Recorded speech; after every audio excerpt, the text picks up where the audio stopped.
ফুল এনে দিবে, ফুল এনে দাও। বাবা ফুল যদি আমি কোথাও না পাই তাহলে কিভাবে নিয়ে আসবো? ফুল না আনতে পারলে আমার সাথে কোনো কথাই বলবে না। আচ্ছা তুমি আমার এই ফুলগুলো নাও। কিন্তু আপনি? আমি যার জন্য এই ফুলগুলো নিয়ে এসেছি মনে হয় না সে আজ আর আসবে। তুমি নাও। তাহলে ঠিক আছে, থ্যাংক ইউ ভাইয়া।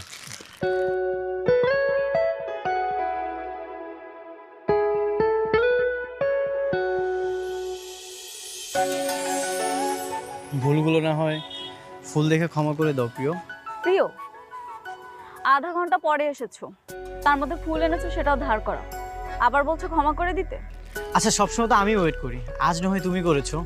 ভালোবাসার সমুদ্রে তুমি আমি দুজনেই না হয় মাঝি হলাম। এই যে মাঝি, এরপর থেকে বৈঠা নিয়ে আগে আগে চলে আসবেন, তা না হলে কিন্তু। না হলে কি অন্য কোনো নৌকায় পাড়ি দিবে? আমি কি তা বলেছি? সরি রাস্তায় এত জ্যাম ছিল তাই জন্য লেট হয়ে গেল। It's okay. আমি তো ভেবেছিলাম তুমি আজ আর আসবে না।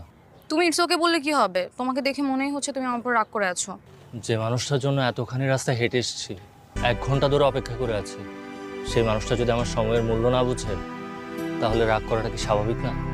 কলেজে থাকতে ঘন্টার পর ঘন্টা অপেক্ষা করতে আমার জন্য, আর আজ কি না সামান্য আধা ঘন্টা অপেক্ষা করতে পারছো না?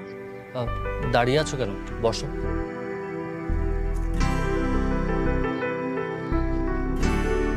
আমার ফুল কোথায়? ফুল? বুঝেছি, ভুলে গেছো তাই তো। সমস্যা নেই, ঠিক আছে। এখন কি আর ফুল দিয়ে প্রেম করার বয়স আছে আমাদের? তুমি এভাবে বলছো কেন? না এমনি বললাম। আচ্ছা তোমাকে কতদিন ধরে বলছি কিছু একটা করো, একটা সলিউশন অ্যাটলিস্ট বের করো, কিন্তু তুমি কিছু